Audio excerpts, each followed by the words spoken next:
Hey friends, welcome to the channel. We are working on our Huckster build, and today we are going to start assessing the cowl and seeing exactly what we have to repair. And there's going to be a lot of repair to this cowl in order to make it work. So let's just start getting into it. Okay, so let's start looking at the bottom of the cowl first. Now, this is the passenger side. You can see that obviously there's some serious rust issues there. There's what appears to be obviously a lot of Bondo in there, some wood rot, and if we come around to the other side, we can see where this is just kind of ended right here and just completely rotted out. So we're going to have to do an awful lot of work, and that's the good side. So we come over to the other side. Well, you can see just from the top, there's just really nothing left to even try to weld back together. This is probably all going to have to be refabricated. Again, same thing. We definitely see wood rot, some serious decay over here. We go to the inside, and again, just the metal ends. There's still wood there. And so definitely got our work cut out for us here. Now, the one thing I will say is that it's still salvageable, and I believe we can fix this, and this is probably the worst part of things. And so we're going to start by trying to remove all of the wood and then remove the paint on the cowl, and then actually see just how much Bondo we actually have in here.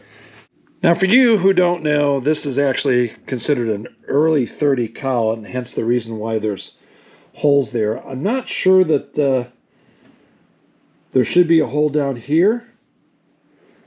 Maybe not. I'm going to kind of dig a little bit further. But anyhow, we're going to go ahead, get all that paint off, try to clean up all of the rust in here as we look through. The A-pillars look like they're in good shape. I guess that's a good thing. But we got a lot of rust here where the windshield mounts to, and we're going to try to get all of that cleaned up and really give this an honest assessment of what repairs need to take place. All right, I'm going to try to remove some of this wood, see if I might be able to pry some of it out. I'm really not sure, to be honest with you, but we're going to try. You can see just all of the rot that's in there. Ain't much of a bottom of a cowl left, that's for sure.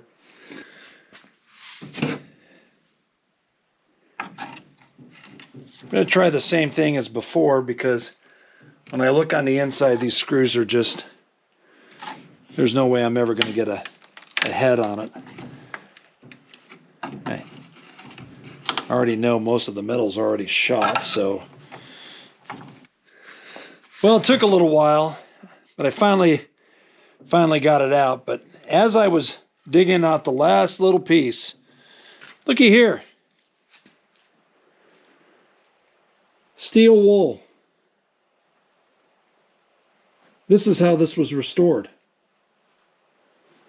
You know, you get to a place where it's beyond frustrating. But yes, steel wool tucked in there.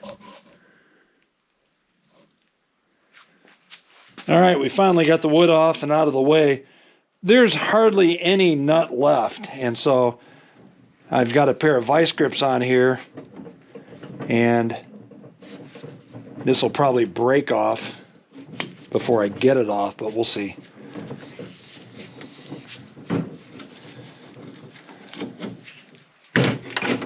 Yeah.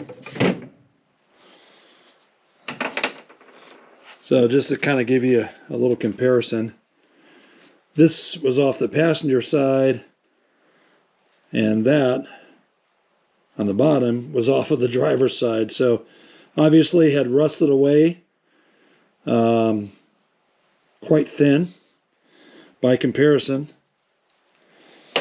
And let's take a look at everything else.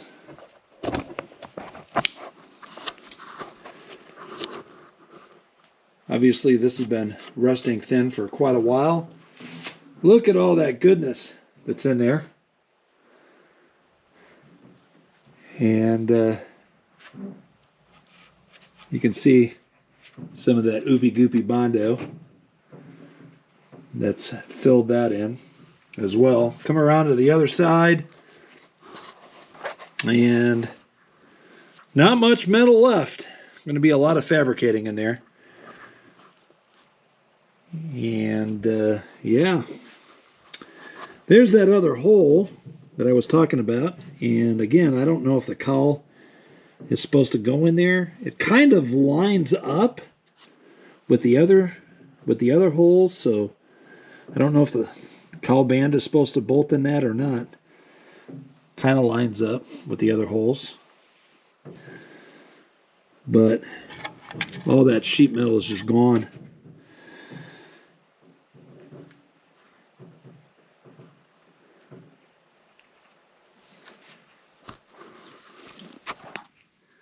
Alrighty, with the cowl on the floor, you can kind of see there just really isn't much metal left. We come around over here to the front of the pillars, and you can see where that is all gone.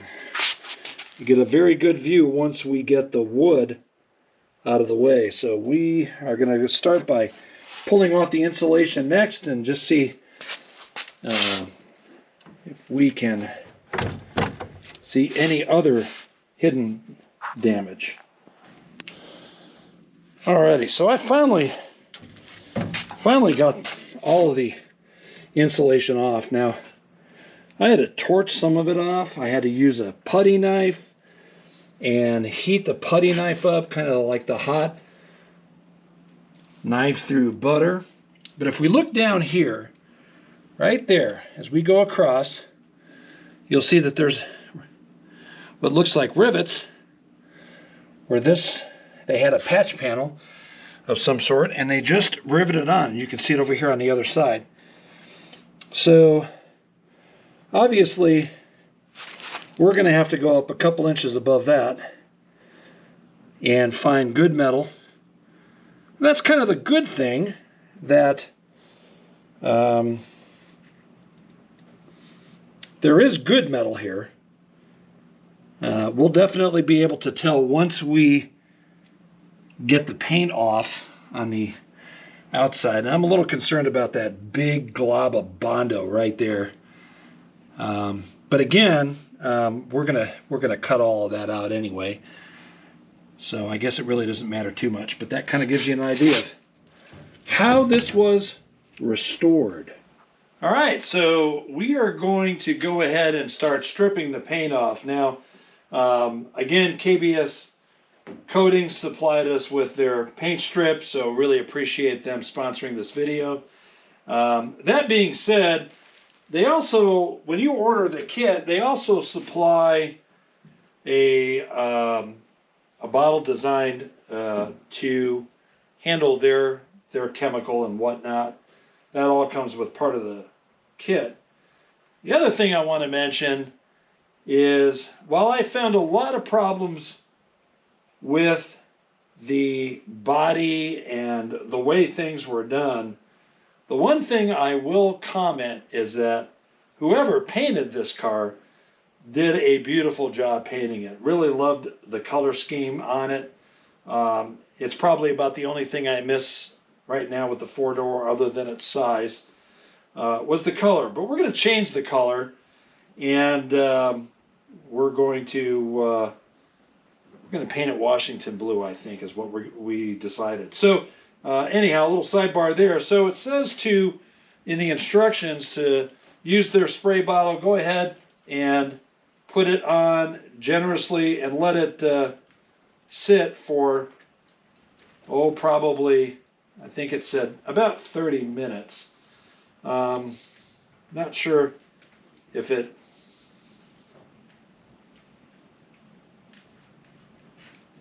There we go.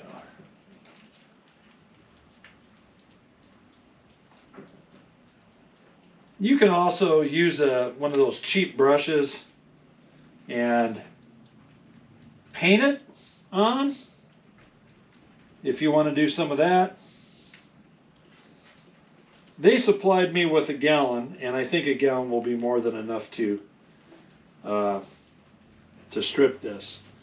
Now, I'm obviously not going to let the whole video be about stripping the whole cow. We're just going to hit the one side so that you don't have to see all of the stripping that I end up having to do, not only on the cowl but on the windshield frame and the hood. I figured since I was going through all of this work, to be honest with you, I didn't want to shortchange a paint job and just paint over the existing paint. One, I'm pretty sure it's lacquer. Just surprisingly, like I said, no cracks, no whatnot. It was really well done. But guessing from the finish, it looks like it's lacquer. And I just don't want to put a good paint job on what will eventually start cracking and peeling underneath it and causing me all kinds of headaches and whatnot. So do it right, do it once, right? So we're going to take a brush and go over this a little bit, make sure we cover everything. Instructions say let it sit for about 30 minutes and then come back and we should be able to scrape it off. Okay, now our instructions tell us that we should let this sit on for about 30 minutes or so.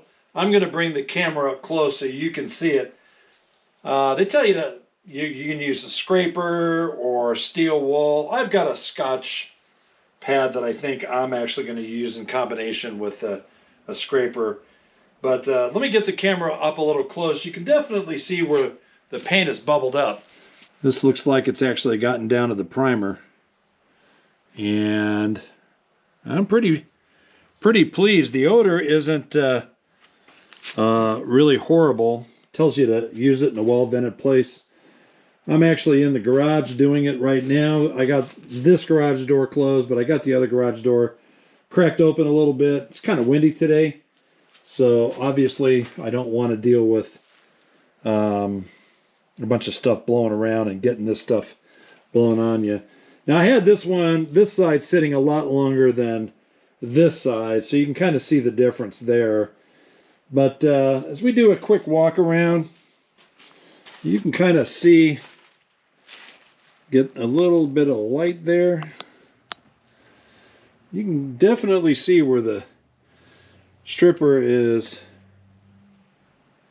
working. Some places working much better than others. That's probably because maybe there's more paint than others, but it should give you an idea.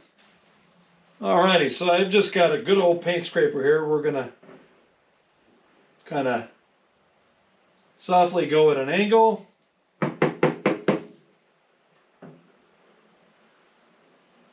Definitely looks like it took off the base coat and clear coat.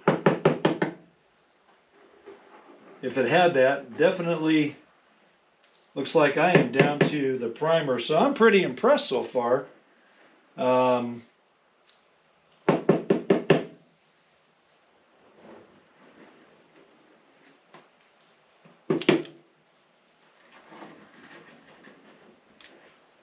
Really not spending an awful lot of time or any effort at all just getting that off. Fumes aren't too bad, like I said. The last time I had stripped a car, chemically stripped a car, was about 30 years ago. And of course we know what kind of strippers were like 30 years ago. They were just pretty nasty. I'm actually very, very impressed. And again, just not really spending an awful lot of effort getting this off.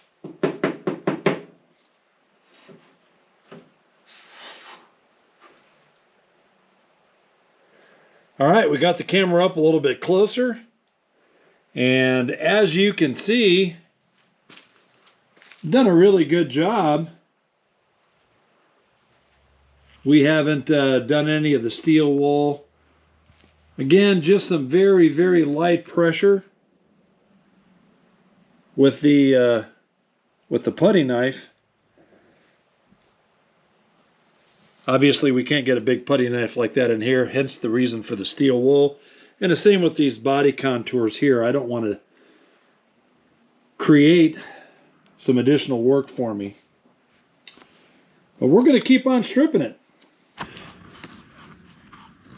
Okay, so as we have worked on the cowl, all of the paint now is off of that. There wasn't really an awful lot of paint. You can actually see that in some spots we're actually down to some rust. Very thin layer of paint came off with essentially one coat of the stripper. Here's a different story. So we did get all of the paint off, and I've been using a heat gun to loosen up all of the Bondo that is here. Now, one of the things that I want to point out is this was a older restoration, and a very all I can say, it's unique. This is a patch panel, and you can kind of see the seam right here. So what someone has done is they've put a layer of Bondo all the way up to here to just try to smooth things out.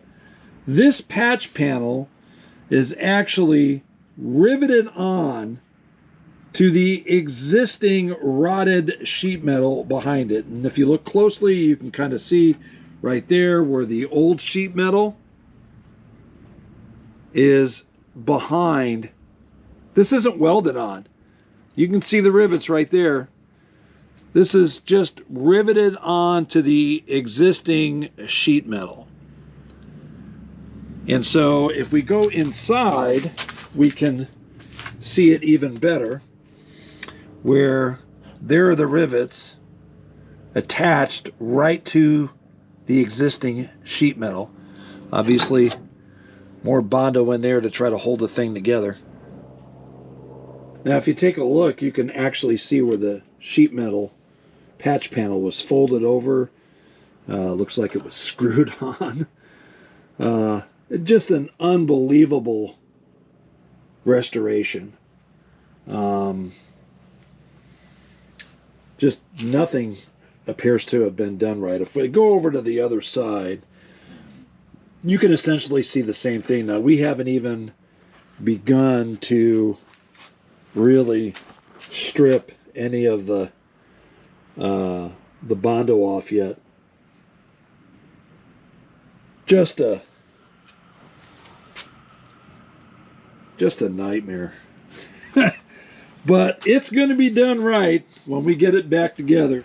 All right, so we've got our sheet metal ordered for the cowl repair that we're going to go ahead and do. It's a beautiful day outside, so it's a great day for me to start cleaning. And I'm going to be working on the rear backing plates, the rear brakes, installing the rear shocks. So make sure you follow us, give us a like and subscribe, but most of all, be blessed.